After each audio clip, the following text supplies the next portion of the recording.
शांति। जब से हम ज्ञान में आए हैं तब से, और जब से शिव बाबा हमें संगम युग पे बता रहा है तब से, हमने विनाश के बारे में बहुत सुना है कि विनाश होने वाला है। लेकिन असली बात ये है कि जब हम सतयुग का आवाहन करते हैं तो इसका अर्थ होता है कि हम विनाश को बुला रहे हैं। तो विनाश को बुलाना, इसका अर्थ है सतयुग को बुलाना। लेकिन हम इसे विनाश न कहकर परिवर्तन कहेंगे। परिवर्तन जो सृष्टि पुरानी हो गई है, इसे बदलने के लिए होने वाला है। तो ये विनाश नहीं है, ये परिवर्तन है। पुरानी सृष्टि बदलकर नई सृष्टि, नया सतयुग आने वाला है। बाढ़, भूकंप और बड़े बड़े जल प्रलय होने वाले हैं।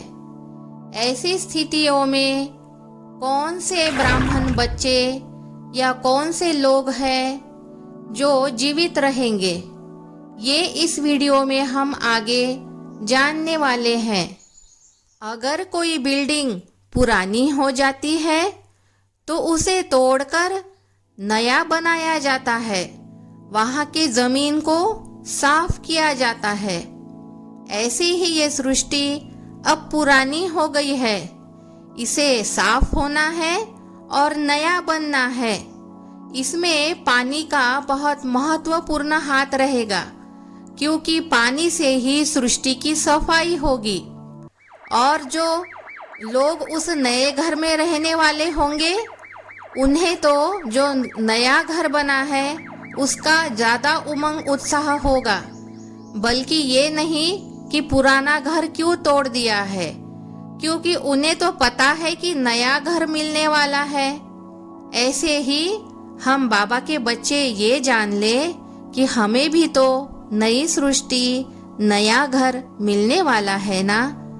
तो ऐसी परिस्थितियों में हमें विनाश से डरना नहीं है, इसे एक्सेप्ट करना है कि ये तो होने ही वाला है। बाकी जो आत्माओं के नसीब में होगा वो तो घटकर ही रहेगा ना।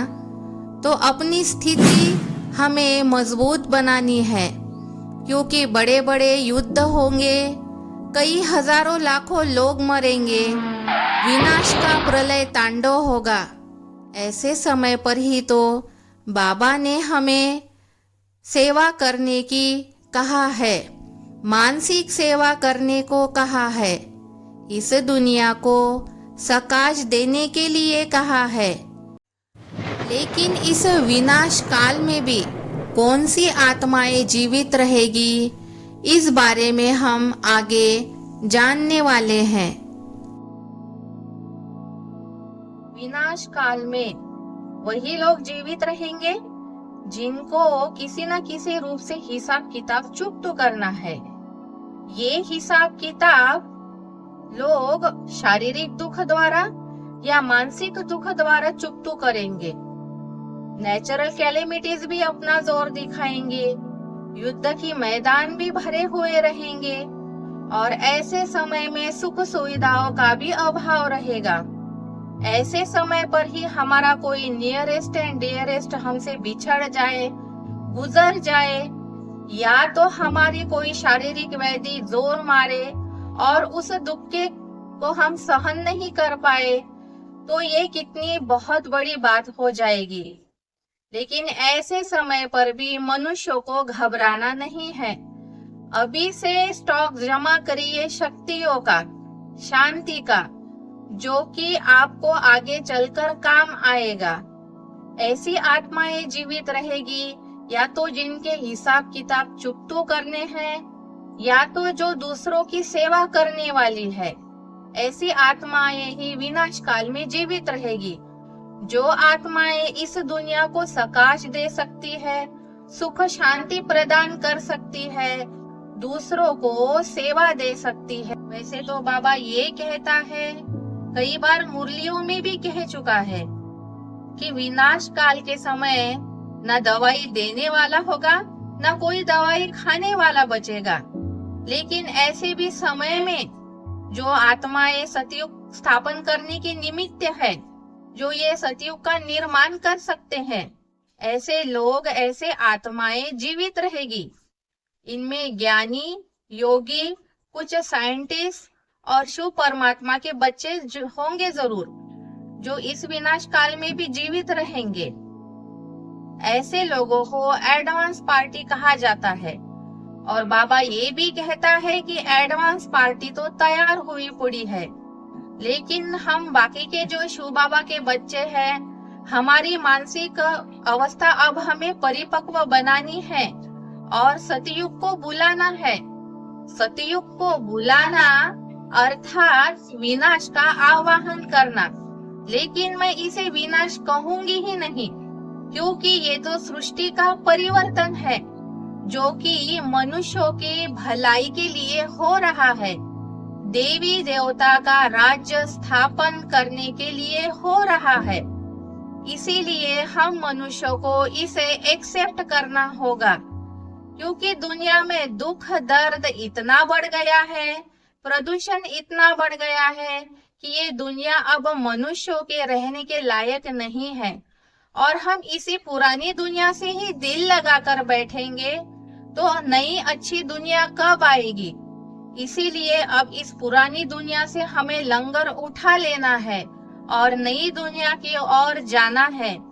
तो अब हमें सतयुग का आह्वान करना है, सतयुग के नजारे देखने हैं। एडवांस पार्टी जो सतयुग के स्थापन करने के निमित्त बनेगी, जो योग द्वारा, एडवांस साइंस द्वारा देवी देवताओं की उत्पत्ति करेगी और देवी देवताओं के लिए सतयुग का निर्माण करेगी, तो एडवांस पार्टी द्वारा ही सतयुग की स्थापना होगी। और ये सब विनाश काल के अंतिम चरण में होगा। तो ये विनाश न होकर एक बहुत बड़ा परिवर्तन है। जिस दिन कृष्ण का राज्याभिषेक होगा, क्योंकि कृष्ण ही सतयुग का पहला चक्रवर्ती राजा बनने वाला है। तो जिस दिन कृष्ण का राज्याभिषेक होगा, उस दिन की डेट होगी 111, अर्थात 1 तारीख, पहला महीना और पहला साल। तो ये हो गई 11 डेट। इसी तारीख पर या तो ये कहिए कि कृष्ण का राज्याभिषेक जब सतयुग में होगा, तब से सतयुग का आरंभ होगा और यहीं से फिर कैलेंडर भी शुरू हो जाएगा। तो ये जो सूक्ष्म सूक्ष्म ज्ञान की बातें हैं, ये हमें शिव बाबा के नॉलेज द्वारा ही समझ में आती है। और बाद में देवी देवता राज्य का विस्तार होगा और ये सृष्टि का चक्र फिर से घूमेगा। तो आइए इस पुराने कलयुग को विदाई देते हैं और आने वाले सतयुग का स्वागत करते हैं। ओम शांति।